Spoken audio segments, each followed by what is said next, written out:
안녕하십니까. 수상한 스튜디오의 딸기 케이크입니다. 얼마 전에 제가 장비들에 대해서 가르쳐 드리겠다고 이제 한번 쭉 돌아다니면서 어떤 장비가 있다 이런 것에 대해서 가르쳐 드렸어요. 근데 문제가 뭐였냐면 너무 많이 보여드리니까 뭐가 뭔지 모르시겠다라는 분들이 좀 있었어요. 그래서 오늘은 제가 영상에 대한 기본 장비에 대해서, 그러니까 영상을 찍기 위해서 기본적으로 이 정도는 가지고 시작을 하셔야 됩니다. 딱 그 정도 장비만 보여드릴 생각입니다.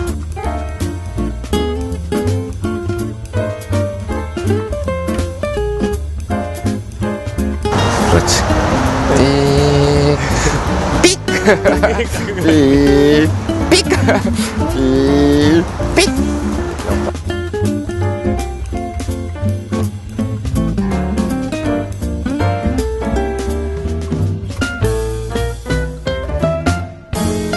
자, 보시면 어깨에 제가 삼각대를 메고 왔습니다. 여기서부터 시작을 할 겁니다. 삼각대는 셔틀러라는 브랜드예요. 셔틀러?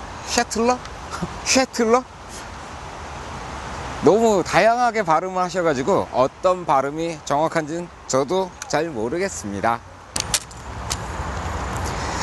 자, 이 셔틀러라는 브랜드는 방송국 같은데 혹은 영상을 전문적으로 촬영하는 이런 프로그램이나 뭔가를 보게 되면 가끔, 아니죠, 아주 자주 보실 수 있는 트라이포드예요.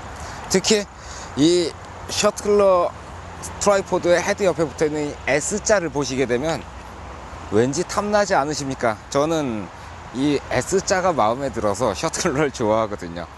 어렸을 때 본조비란 밴드를 좋아했는데요. 그 밴드의 보컬 존 본조비 씨의 왼쪽 어깨에는 슈퍼맨 마크가 그려져 있죠. 그래서 저도 왼쪽 어깨에 슈퍼맨 마크를 그리려 하다가 실패한 적이 있습니다. 이 얘기를 왜 꺼낸 거지? 워낙에 셔틀러라는 브랜드가 굉장히 비싸요. 정말 상상을 초월할 정도의 가격을 가지고 있습니다. 셔틀러에서 제가 갖고 싶어하는 삼각대 비스무리한 게 있어요. 삼각대처럼 생겼는데 밑에 바퀴가 달려 있거든요. 그래서 카메라를 올려놓고 이렇게 밀면 삼각대 바퀴가 둘둘둘 굴러서 옆으로 이동하는 게 있는데, 저는 그거 한 몇백만 원 할 줄 알았어요. 영상 장비가 비싸니까. 얼마예요? 라고 물어봤더니 3천만 원이랍니다. 이 삼각대는 얼마냐면 제가 80만 원대 초반을 주고 샀습니다. 그렇게 저렴한 삼각대는 아니지만 셔틀러라는 브랜드에서 만드는 일반적인 그 삼각대를 보시면 이 에이스 시리즈가 굉장히 저렴하게 나왔다는 걸 아실 수가 있을 겁니다. 삼각대는 저렴한 모델들이 많이 있긴 해요. 그런데 믿을만하고 어느 정도 그 튼튼하고 좋은 움직임을 가지고 있어야 됩니다. 사진용 삼각대는 움직이지 않고 멈춰 있는 게 목적이지만 영상용 삼각대는 멈추는 것뿐 아니고 부드럽게 움직이는 그런 용도까지 가지고 있습니다. 이제 셔틀러 에이스 M의 주요 기능에 대해서 설명을 해 드릴게요. 제일 위에 보시면 이 부분을 헤드라고 불러요. 그리고 헤드에는 플레이트가 이렇게 달려 있습니다. 여기다가 캠코더나 카메라를 장착해 가지고 뒤에서 앞으로 밀어 넣게 만들어져 있어요. 자, 캠코더나 카메라를 여기다 장착을 해 보시면 무게가 앞이나 뒤쪽으로 쏠려 있겠죠. 그래서 밸런스를 잡아 줘야 돼요. 그게 스펙상으로는 5단계라고 표현이 되는데 사실은 단계가 있는 게 아니고 이렇게 움직여요. 그리고 요 위에 몇 센티미터로 움직였는지 표시해 줄 수 있는 눈금이 그어져 있고요. 거기다가 요 옆에 다이얼로 이 플레이트를 꽉 조여 가지고 무게 중심을 잡게 되는 겁니다. 다음으로는 압력 조절 레버들이 있어요. 두 가지가 있죠. 좌우로 움직이고 위아래로 움직이고 이런 기능이 있어요. 그걸 이 은색 테두리를 보시게 되면 3단계, 2단계, 1단계, 0단계 이런 식으로 조절을 하실 수가 있어요. 0단계가 되면 이렇게 돌리면 저항 없이 슉슉 돌아가고, 1단계가 되면 굉장히 수월하게 돌도록 되어 있어요. 거기에 2단계, 3단계, 3단계로 움직여 보시면 압력이 이렇게 걸리면서 천천히 움직여요. 이렇게 좌우로 돌아가는 거에 압력을 걸어주는 부분이 있고, 위아래로 0단계, 1단계, 2단계, 3단계까지 4가지 단계로 위아래 역시 요거를 조정하실 수 있도록 만들어져 있습니다. 0단계는 아무것도 없는 허당입니다. 오케이. 옆을 보시게 되면 뭔가가 있죠. 이 까만색 다이얼. 이 다이얼은 뭐냐면은 제가 좀 전에 이렇게 놓으면은 트라이포드가 딱 이 상태로 고정이 되잖아요. 그런데 이 뒤에 있는 까만 다이얼을 뚜두둑 하고 조여주면은 트라이포드가 중심을 향해서 다시 돌아오도록 만들어져 있어요. 이렇게 저는 잘 안 쓰는 기능인데 가끔 이제 풍경이라든가 뭐 이런 것들 촬영하시다 보면은 수평을 딱 맞춰서 촬영하다가 뭐가 이렇게 움직였다, 그러면 쫓아서 움직였는데 다시 수평으로 돌아가야 된다. 그때는 이 기능이 상당히 유용해요. 그래서 이런 기능들이 있고요. 옆으로 보시면 이거는 상하로 움직이는 거, 그걸 고정해주는 레버예요. 앞쪽으로는 바닥까지 90도가 움직이고, 뒤쪽으로는 75도인가? 꽤 많이 올라갑니다. 항상 그렇듯이 저는 스펙을 다 외우고 있지 않습니다. 자, 이렇게 해서 위쪽으로 상당히 많이 올라가고, 앞쪽으로는 90도까지. 자, 엎은 김에 살펴보면 요 뒤에 4분의 1인치 그 나사랑 8분의 3인치 나사가 하나씩 이렇게 들어있어요. 그래서 가지고 계신 카메라의 기종에 관계없이 장착하실 수 있도록 이렇게 여분의 나사들이 들어있고요. 그리고 트라이포드 헤드의 앞쪽을 보시게 되면은 이거는 좌우로 움직이는 걸 락을 걸어주는 레버가 여기 장착이 되어 있습니다.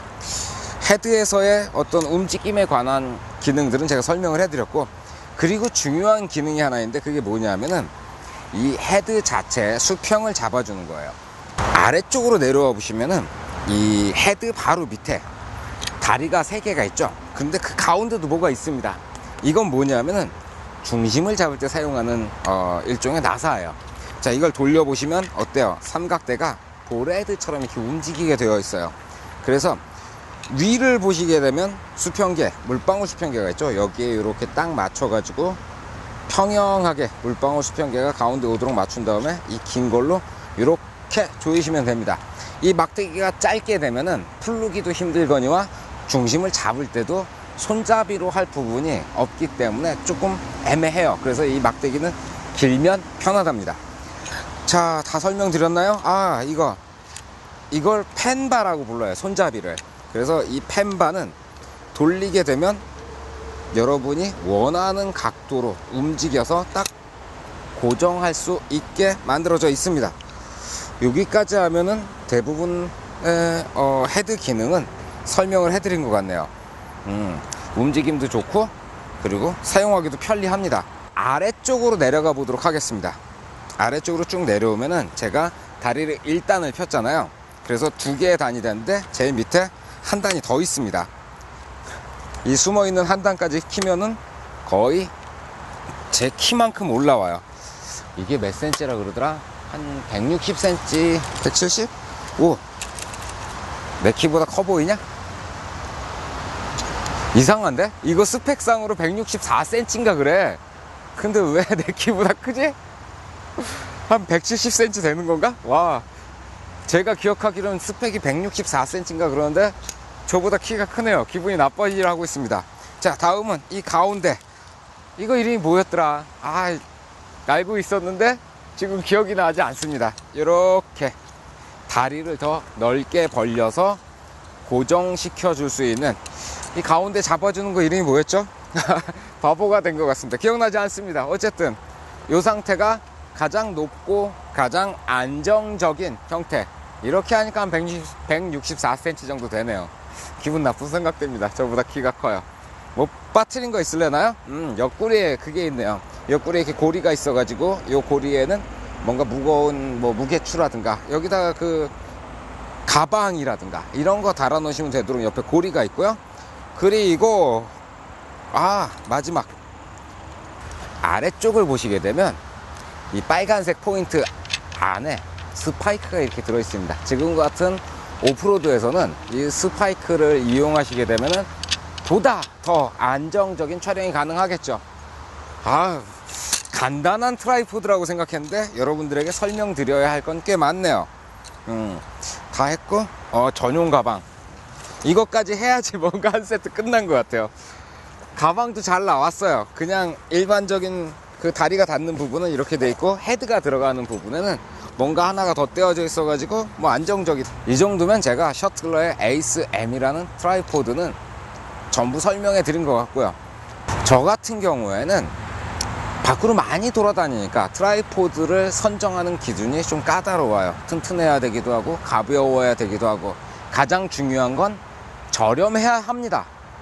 80만원짜리가 절대적으로 저렴하지는 않은데요, 셔틀러의 다른 트라이포드 뭐 450만원짜리 이런 거 보다 보니까 80만원 정도면 살만하다는 생각이 들었습니다. 그리고 무게도 가볍고요, 들고 다니기도 편하고. 삼각대는 요 정도에서 시작하시면 됩니다. 더 저렴한 것도 있는데 중복 투자를 안 하시려면 요 급은 써 주셔야 아마 죽을 때까지 써도 망가지지는 않을 것 같아요. AS 해주겠죠. 다음은 위에다 이제 카메라를 얹어야 되잖아요. 근데 카메라를 그냥 얹는 게 아니고 뭔가를 조금 더 장착을 합니다. 이 위에 이런 걸 얹게 되는 거예요. 이건 로드라고 부르고요, 이거는 이름이 로드 익스트림인가 그래요. 이 로드라는 거를 요 마운트에다가 이렇게 꼽아 주세요. 양쪽에다가 하나씩. 대부분의 로드들이 규격 사이즈이기 때문에 어떤 회사 제품을 꼽든지 거의 호환이 돼요. 저는 국산을 씁니다. 마라본이라는 브랜드에서 나온 건데 상당히 퀄리티가 좋아요. 오케이, 좌우를 맞춰서 이렇게 꽂아 주고요. 그리고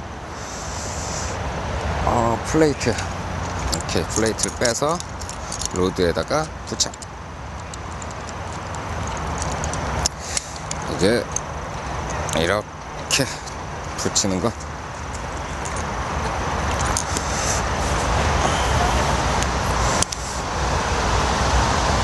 좋았어. 자,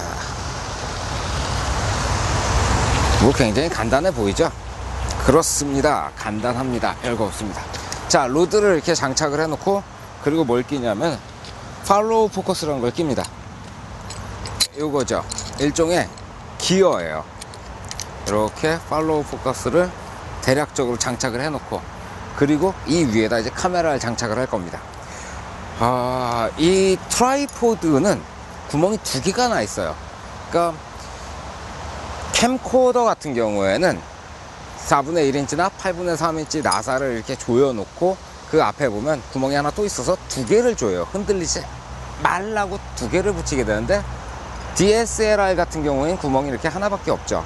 그래서 저는 요걸 쓰는 거예요. 이 바라본에서 만든 퀵 플레이트는 특징이 뒤쪽에 조그만한 이 돌기가 두 개가 솟아나와 있어요. 그래서 이걸 이렇게 장착을 해 놓으면 이 돌기 부분이 카메라 뒤를 잡아주니까 카메라가 빙글빙글 돌지 않고 딱 맞게 장착이 되는 겁니다. 자, 렌즈는 폴라에서 나온 폴라 시네 T1.5의 24mm 렌즈예요. 이거 좀 애매하다. 35mm로 바꿉시다. 이제 35mm 1.5 렌즈를 장착을 했고요. 요걸 그대로 여기다가 장착을 해줍니다. 뭐 퀵슈 장착하는 건 여러분도 다 익숙하시니까 요거에 대한 별도의 설명은 필요가 없을 것 같고요. 그리고 이제 이 팔로우 포커스를 이렇게 당겨서 시내 렌즈의 이 기어 위치에 맞춰줍니다. 야, 좋아. 그래서 기어가 딱 맞물리도록 조정을 해주시고, 팔로우 포커스 아래쪽을 이렇게 묶어주시면 어때요? 잘 돌죠? 여기까지 일단 카메라 세팅은 끝났고요. 그리고 요 위에다가 마이크를 하나 달 거예요. 마이크는 로드의 SVM입니다. 로드의 신모델이 나온 것 같던데 좋은 마이크를 이미 갖고 있기 때문에 신모델이 탐나긴 하더라고요. 그래서 SVM을 이렇게 장착을 해주고 마이크에다가 딱 꽂아주고요. 좋군요. 자, 요렇게까지 장착을 해 주시게 되면은 가장 기본적인 촬영 세트를 완성하셨다고 볼 수 있습니다. 자, 각각의 용도와 사용법을 한번 살펴보도록 하겠습니다. 자, 이제 세부적인 디테일한 부분들에 대해서 설명을 해 드려야 되겠죠. 제일 먼저 카메라는 소니의 알파 77을 쓰고 있습니다. 1.5 크롭이고요. 그리고 1080에 60p가 촬영이 돼요. 그래서 제가 이 카메라를 굉장히 좋아하고, 그 외에는 뭐 회전 LCD 뭐 이 정도. 제일 중요한 거는 내장 손떨림 보정이라는 거예요. 어떤 렌즈를 장착을 하시더라도 카메라 바디에서 손떨림을 보정해줘요. 그러니까 들고 촬영할 때 도움이 많이 됩니다. 그래서 제가 알파 77을 특별히 좋아해요. 렌즈는 이번에 삼양광학에서 새로 출시된 시네 렌즈 시리즈예요. 자, 시네 렌즈는 기존의 삼양광학에서 사진용으로 발매했던 렌즈랑 조금 달라요. 어떤 점이 다르냐면은 일단 포커스 방향이 반대로 바뀌었어요. 그러니까 지금 이 렌즈 같은 경우는 이렇게 돌 때 이 방향, 시계 방향으로 돌면 가까운 거리에서 무한대 쪽으로 이제 포커스를 맞추게 되는데, 사진용 렌즈는 그 반대 방향으로 돌아가요. 시계 반대 방향으로 돌리면 무한대 쪽이 됩니다. 그런 점이 있고, 그리고 이걸 돌려 보시게 되면 저같이 팔로우를 안 쓰고 맨손으로 돌리시더라도 사진용 렌즈보다 훨씬 더 부드럽게 돌아갈 겁니다. 비교해 보니까 살짝 더 부드럽긴 하더라고요. 자, 그 다음 조리개 링이 있죠. 요 조리개 링도 왜 사진용은 딱딱딱딱딱 단수가 딱 걸리면서 원스텝별로 이렇게 딱 넘어가는데, 얘는 그런 단수가 없어요. 처음부터 끝까지 부드럽게 움직여요. 그런 점들의 차이가 있고, 일단 동영상이라는 게 1920에 1080 하면 한 200만 화소 정도 되거든요. 그래서 디테일적인 부분은 그 전에 사진에 사용하던 35mm 1.4 렌즈가 보여주던 그 화질을 그대로 유지하면서 컬러가 조금 더 찐득해졌다고 표현해야 되나요? 짙어졌다? 깊어졌다? 그건 컬러적인 면에서 사진 렌즈보다 아주 조금 다르더라고요. 뭐 그 정도? 그래서 제가 요 시네 렌즈를 쓰고, 가장 큰 특징이라면 지금 이렇게 보시듯이 팔로우 포커스라고 부르는 이 기어 장치가 그대로 맞닿는다는 거예요. 제가 이 팔로우 포커스는 포비에서 구입한 건데 27만 9천 원? 쉽게 말해서 28만 원 주고 샀습니다. 사면은 이 안에 그 포커스 링이라는 게 들어있어요. 그래서 일반 사진용 렌즈에 그 링을 달아가지고 이 팔로우로 돌릴 수 있게 되어 있는데, 문제는 뭐냐면은 일반 사진용 AF 렌즈는 요 돌아가는 범위가 있죠. 요 돌아가는 범위가 지극히 짧아요. 여기서부터 요만큼 돌면 벌써 무한대에서 최단 거리까지 왔다 갔다. AF를 빨리 잡기 위해서 요 거리를 굉장히 짧게 만들어냈는데, 저같이 팔로우 포커스를 쓰면서 동영상을 찍는 사람들은 그게 그렇게 짧아버리면 여기서 요만큼 움직이면 벌써 포커스가 다 끝나버리겠죠. 그러니까 뭔가를 포커스를 정확하게 잡아야 하는 경우가 생겼다 그러면 당황하게 되는 거예요. 조금만 움직여도 포커스가 훅 하고 넘어가게 되니까. 그래서 동영상을 찍을 땐 매뉴얼 렌즈가 편하고, 매뉴얼 렌즈 중에서 특히 이 기어가 달려있는 시네 렌즈 같은 경우에는 더더욱 편하다고 할 수 있겠죠. 자, 이렇게 보시면은 이 옆에 있는 게 이제 팔로우 포커스라는 건데, 이렇게 돌려보면 거의 여기서부터 여기까지 한 270도 정도? 270도 정도의 범위를 이렇게 커버할 정도로 그 렌즈의 어떤 돌아가는 범위가 넓어졌습니다. 어쨌든 시네 렌즈를 써보시면은 왠지 정말 동영상을 찍는 그런 기분이 들어요. 자, 다음은 제가 팔로우 포커스라는 거에 대해서 설명해 드릴게요. 이 팔로우 포커스는 쓰면 어떤 점에서 편하냐면, 팔로우 포커스가 없다 그럼 손으로 이렇게 돌리게 되잖아요. 이렇게 렌즈를 돌리다 보면 카메라 렌즈가 이렇게 하면서 돌리면서 힘이 들어가니까 옆으로 움직여요.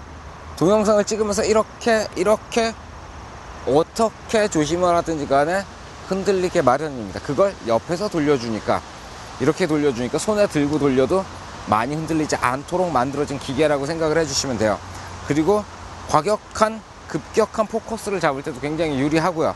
이 팔로우 포커스의 특징 중에 하나는 이 하얀 테두리가 있잖아요. 여기다가 수성 보드 마커 같은 걸로 사람이 이렇게 지나간다 그러면 저기, 그럼 이렇게 해서 맞춰보고 저까지 여기다 하나 표시를 합니다. 그리고 이렇게 지나왔을 때 점점 가까워지니까 점점 가까워졌다 맞춰보고 여기 표시를 해요. 그리고 사람이 지나갈 때 옆에서 보면서 이렇게 해서 여기서부터 여기까지 딱 이렇게 포커스를 잡을 때 표시를 하라고 이렇게 하얀색 테두리가 되어 있는 겁니다. 팔로우를 옆에서 보고 조정을 하니까 이 시내 렌즈도 옆쪽에 어떤 조리개라든가 이런 게 다 달려 있는 겁니다. 뭐 여기까지 설명해 드렸으니까 렌즈랑 팔로우 포커스 이런 것들은 설명이 끝난 것 같고요. 그리고 그 밑에 이제 마운트가 있죠. 숀 로드, 로드라고 부르는데, 이 로드를 제가 쓰는 이유는 첫 번째는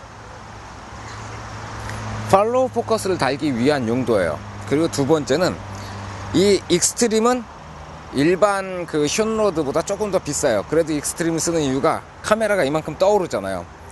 이게 안 떠오르게 되면은 이 옆에 있는 팔로우 포커스가 바닥에 이렇게 좀 닿아요. 바닥에 이렇게 딱 내려앉는데 밑에 익스트림이 이렇게 올려주니까 이 팔로우 포커스가 땅바닥에 안 닿는 그런 장점도 있고요. 가볍고 튼튼하고 단단해야 합니다. 기본적으로 그 정도 요건을 충족하는 기계라면 뭐든지 괜찮지만 우리나라엔 바라본이 있습니다. 바라본 특별히 좀 한 번 더 생각해 주셨으면 좋겠어요. 저는 제가 지금 이렇게 영상 촬영 장비를 들고 나왔는데 우리나라 거, 한국에서 만드는 기계들은 어지간하면 다 써주고 싶어요. 그래서 렌즈도 국산 렌즈를 쓰고 있고, 그 다음에 밑에 로드도 국산을 쓰고 있습니다. 아쉽게 카메라는 일제고 마이크는 호주산, 그리고 팔로우가 이게 어느 나라에서 만든 건지 모르겠네요. 가격을 보니 중국산일 것 같기도 하고 인도에서 만든 걸 수도 있고요. 어쨌든 어지간하면 저는 국산을 쓰는 걸 좋아합니다. 자, 요렇게 제가 설명 안 드린 게 있나요? 마이크는 스테레오 마이크고요. 뭐 별달리 그렇게 크게 신경을 써야 할 부분은 없는 것 같아요. 이렇게 보여드렸으니까 촬영을 한번 해봅시다. 들고 다닐 땐 가운데 고리를 당겨 가지고 이렇게 품에 안고 다니시면 누군가와 부딪히지 않고 잘 돌아다닐 수가 있겠죠. 그러다가 옆에 보면 꽃이 있는데 꽃을 발견을 했다 그러면 적당히 다리를 펼치세요. 그리고 트라이포드를 이용해서 1차적인 대략의 수평을 이렇게 잡아주는 겁니다. 그 다음에 물방울 수평계를 보면서 완벽하게 수평을 딱 맞춰주고요. 됐죠? 그리고 마이크 켜졌는지 확인하고 조리개는 2.8 몇일까요? 5.6 정도. 너무 많이 날아가는 것도 그렇잖아요. 가까이서 찍는데 5.6 아주 괜찮네요. 촬영에 한번 들어가 보도록 합시다. 촬영 스위치를 눌러줬고요. 오케이. 그리고 팔로우를 이렇게 돌리면서 보니까 괜찮네요. 오케이, 잡았습니다. 자, 그러면 저기서부터 이렇게 쭉 돌아오면서 한번 쭉 긁어볼까요? 이렇게. 야, 한국 야생화의 사계 뭐 이런 거 찍으면 좋을 것 같은데 저는 야생화를 찍기에는 조금 아직 연륜이 부족한 것 같아요. 오케이, 조금 더 가까이. 이 렌즈가 30cm까지 들어가줘요. 그래서 포커스 잡는 데는 아주 그만이랍니다. 이런 거 접사로. 여보시게, 꿀벌 양반, 요 앞에 꽃에도 좀 앉아주지 않겠나? 꿀벌이 제일 미워하는 것 같아요. 이렇게 계속 포커스를 돌리고 있는데 뒤에 맞췄다가 다시 앞으로 넘어오고 살짝 움직여주고. 이야, 괜찮네요. 이 정도면. 그리고 꽃에 따라서 이번에 한번 움직여 볼까요? 여기가 1차 포커스 맞출 곳, 그리고 이렇게 내려와서 2차로 포커스를 맞출 곳. 좋아요. 자, 손의 감각으로 1차로 포커스 맞출 곳을 기억해 놨으니까 이렇게 내려오면서 2차로 포커스를 이렇게. 2차 포커스에서 제가 실수를 한 것 같아요. 확실히 누군가 포커스를 맞춰주는 게 참 좋은데 참 참 이쁘장한 꽃 영상을 찍으면서 제가 계속 주절 떠들고 있습니다. 좋네요. 자, 이런 식으로 영상 한 편 꽃은 찍었고, 오예 나비가 있어요.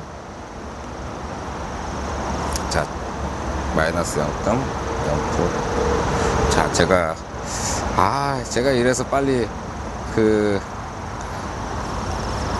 폴라 85mm 나오기만을 학수고대하고 있다니까요. 자, 저기서 찍어봅시다. 오, 역광이야. 이거 심란한데? 자네 이리 오지 않겠나? 나비가 날아가면 어떡하지?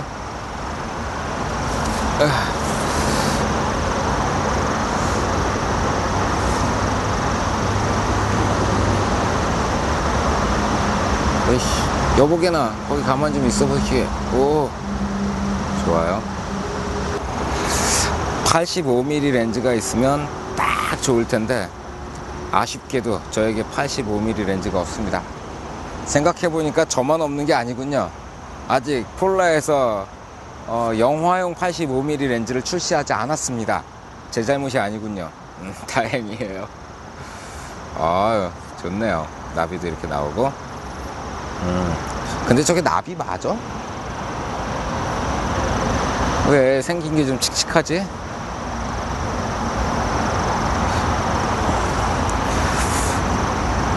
전에 방해가 되지 않는다면 내가 살짝만 더 다가가겠네. 멋지다.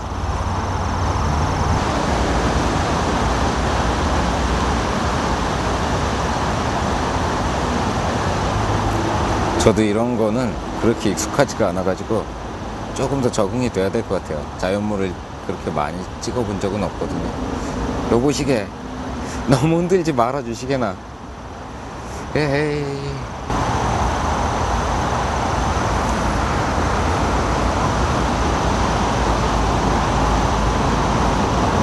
촬영하시기 전엔 항상 이렇게 수평을 먼저 잡아줍니다. 그 다음엔 노출을 확인해 보시고 촬영해야 될 범위 전체의 노출을 다 보시는 거예요. 저쪽으로 가면은 0.7 살짝만 더 눌러놓고 오케이. 자, 이쪽에서부터 시작을 해봅시다. 이렇게 포커스를 맞추고 지나가는 행인들, 저 멀리에 포커스가 이 정도면 딱 되지 않았을래나? 괜찮네요. 이런 부드러운 움직임을 하시려면은 반드시 필요해요, 이 장비가. 특히 기본은 트라이포드고, 그리고 괜찮은 카메라와 잘 날아가주는 렌즈. 저는 그래서 이 렌즈를 선택했는데 꼭 필요한 그런 렌즈들이 있습니다. 그래도 국산 렌즈가 일반 영화용 렌즈에 비해서는 많이 저렴하니까 괜찮은 것 같고요. 한 10분의 1 정도밖에 가격이 안 되니까요. 그래서 영화용 렌즈를 샀다고 생각하시고 나머지를 구비를 하시는 거예요. 그것도 괜찮겠네요. 렌즈 값을 아껴서 액세서리를 산다, 뭐 이런 것도 상관없습니다. 좋습니다. 자, 이 정도까지 하면 제가 그 영상을 촬영하는 기본적인 장비를 보여드렸어요. 다음 시간에는 조금 더 재밌는 것들을 가지고 찾아뵙도록 하겠습니다. 오늘은 여기까지만 하겠습니다. 수고하셨습니다. 필승.